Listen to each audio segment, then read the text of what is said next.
Jeffrey Dahmer's Apartment of Horrors. What really happened?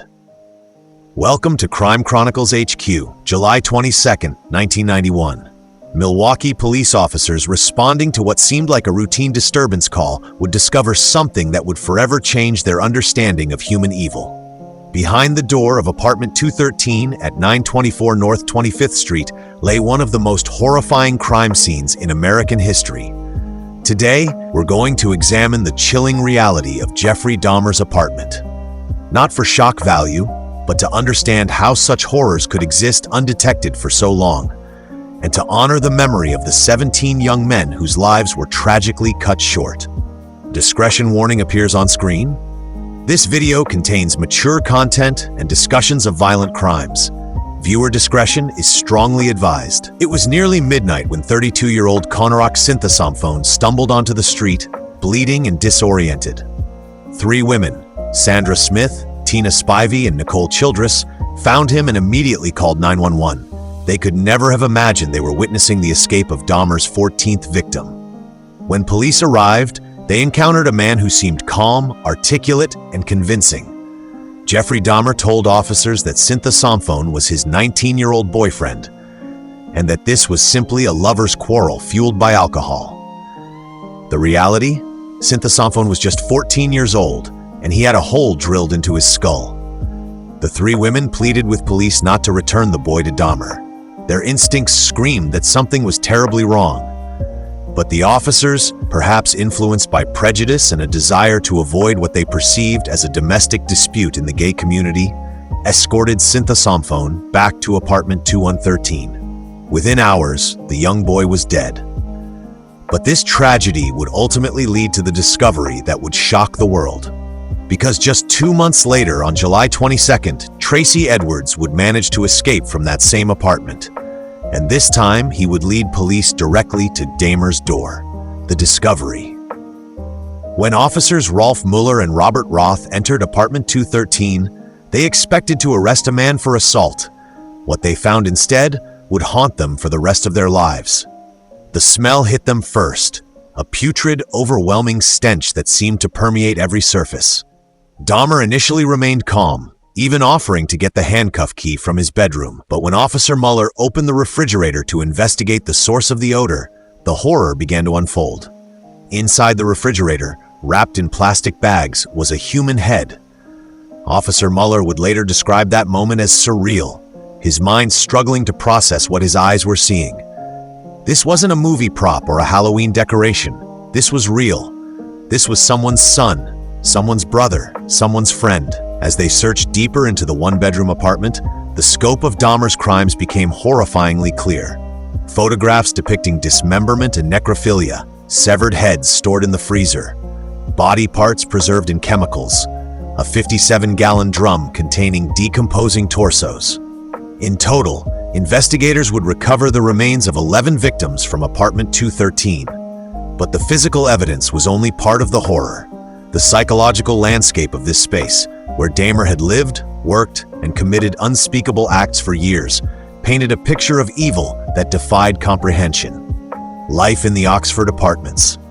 How had this gone unnoticed for so long? The Oxford Apartments, located in a predominantly African-American neighborhood, had seen its share of troubles. Built in the 1960s, the building had deteriorated over the years, with thin walls and a transient population that minded their own business. Dahmer had moved into apartment 213 in May 1990, paying his rent on time and keeping largely to himself. To his neighbors, he was just another quiet tenant, perhaps a bit odd, but not someone who drew attention. But there were signs. Residents complained about the smell, a sickly, sweet odor that seemed to drift from Dahmer's apartment. When confronted, he would apologize and claim his freezer had broken down, spoiling the meat inside. The explanation was accepted, even as the smell persisted. There were the sounds, too. Strange drilling noises at all hours, occasional thuds and bumps. But in a building where domestic disputes and late-night activity were common, these sounds blended into the background noise of urban life. Perhaps most tragically, there were the young men who visited Dahmer's apartment and were never seen again. In the tight-knit community surrounding the Oxford Apartments, people noticed when someone disappeared. Families searched, friends asked questions, missing person reports were filed, but the connections were never made. The dots were never connected, and Jeffrey Dahmer continued his reign of terror, hidden in plain sight. Behind every statistic, behind every piece of evidence found in that apartment, was a human being with dreams, hopes, and people who loved them. Let's take a moment to remember some of the young men whose lives ended in apartment 213. Stephen Hicks, 18, was Dahmer's first victim in 1978, but his remains weren't found in the apartment. Dahmer had killed him years earlier in Ohio. Raymond Smith, 28, known as Ricky Beeks, was a dancer and performer who dreamed of fame. His skull was found in Dahmer's filing cabinet. Ernest Miller, 22, was an aspiring dancer studying at the Chicago Academy for the Arts. His head was found in the freezer, and Dahmer later admitted to keeping his heart to eat later.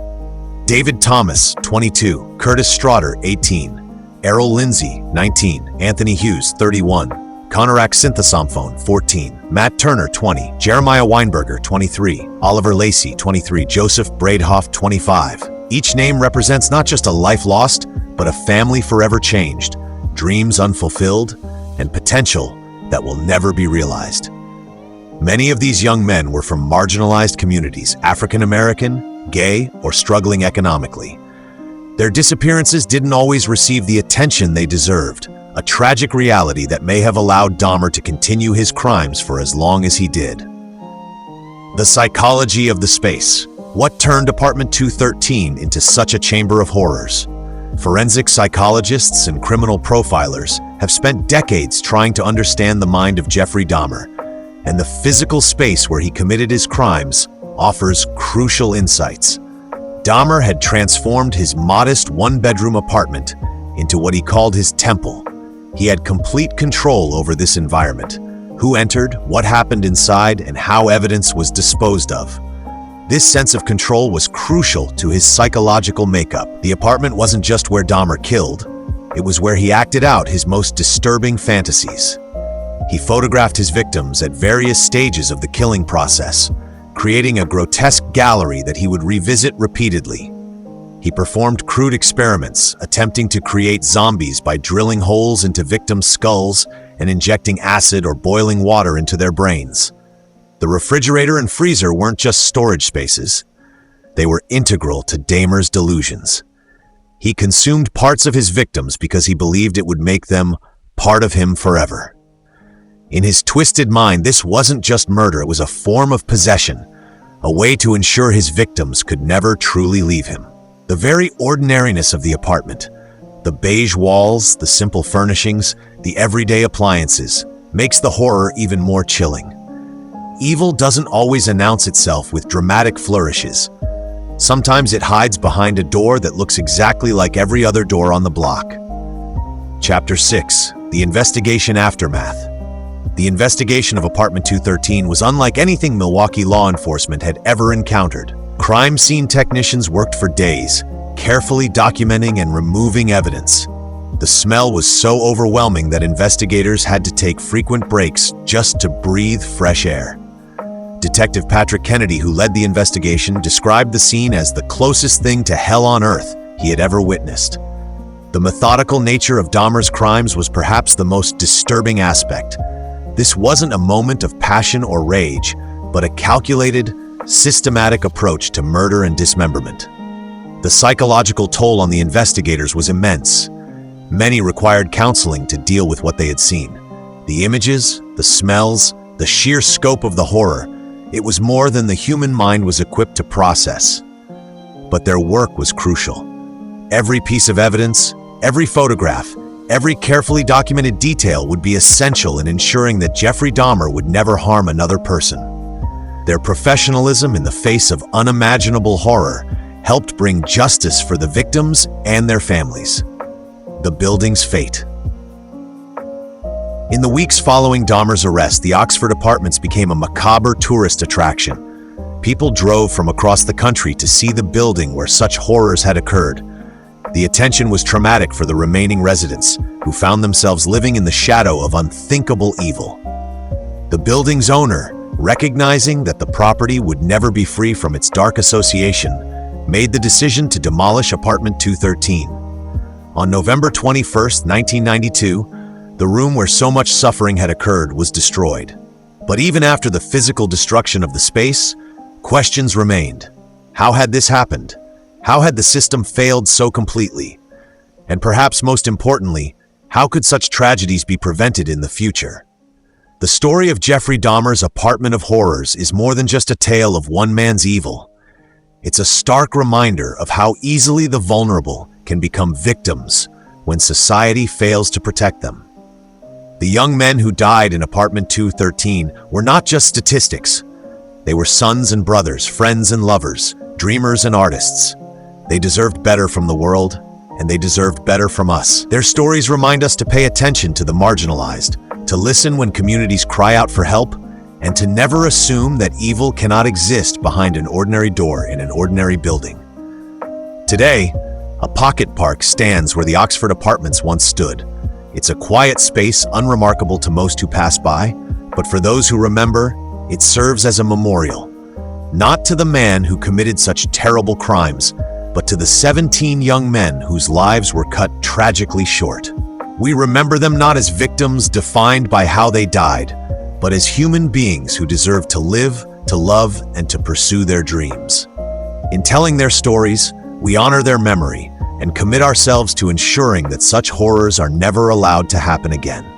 Thank you for watching. If this video affected you emotionally, please remember that counseling resources are available. The link to the National Suicide Prevention Lifeline and other mental health resources is in the description below. Please like and subscribe if you found this video informative, and let us know in the comments what other true crime cases you'd like us to cover.